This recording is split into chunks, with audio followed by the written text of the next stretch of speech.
Сайфутдинов Нурулла Сайфутдинович вернулся. В небольшой коробочке все, что 80 лет хранила земля. Личные вещи Нуруллы Сайфутдинова. Все эти годы в большой семье солдата ничего не знали о его судьбе. Сегодня артефакты вручили родным. Вот здесь ложка его, ножницы, нож, бритва. На фронт Нурулла Сайфутдинов ушел в 1941 году. Дома остались 4 детей. Попал в 3-ю минометную роту. В феврале 43-го получил медаль за боевые заслуги. Погиб осенью того же года, освобождая город Орел. Они какую-то высотку держали в Орловской области. Они троем были сначала. И когда высотку не могли брать, немцы, снайперы начали работать. Вот от одного бойца снайпер снял. И вот мой дедушка, командир отделения молодой был, 20 лет только, вот ему 2 раза прибегал. Как у тебя дела? Туда-сюда. Нурулла бой, все нормально у меня. Ложись, снайпер же работает, он сказал. А когда вот последний раз уж прибежал, вот дедушка тоже снайпер снял там. Он же Серпнесободский район, деревня Башилга, где вот у них родной дом.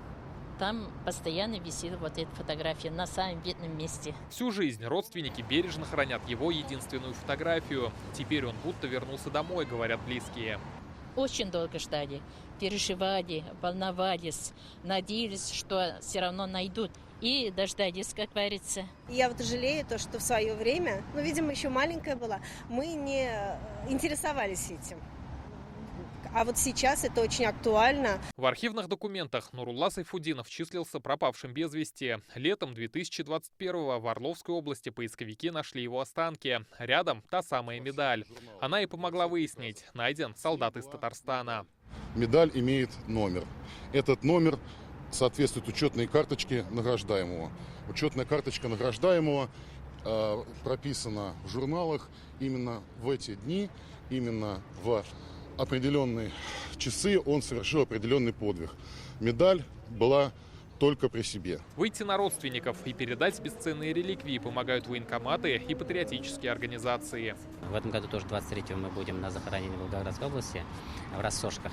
Там, значит, было в прошлом году 1200, скажем так, захоронений неизвестных.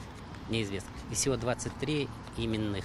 Представляете, да? Это 10% всего, которых находится. Поэтому, если даже один находится, скажем так, медальон бойца, это уже очень хорошо, особенно для родственников. Останки Нуруллы Сайфутдинова перезахоронили на Кривцовском мемориале в Орловской области. Родственники планируют посетить могилу теперь уже известного солдата.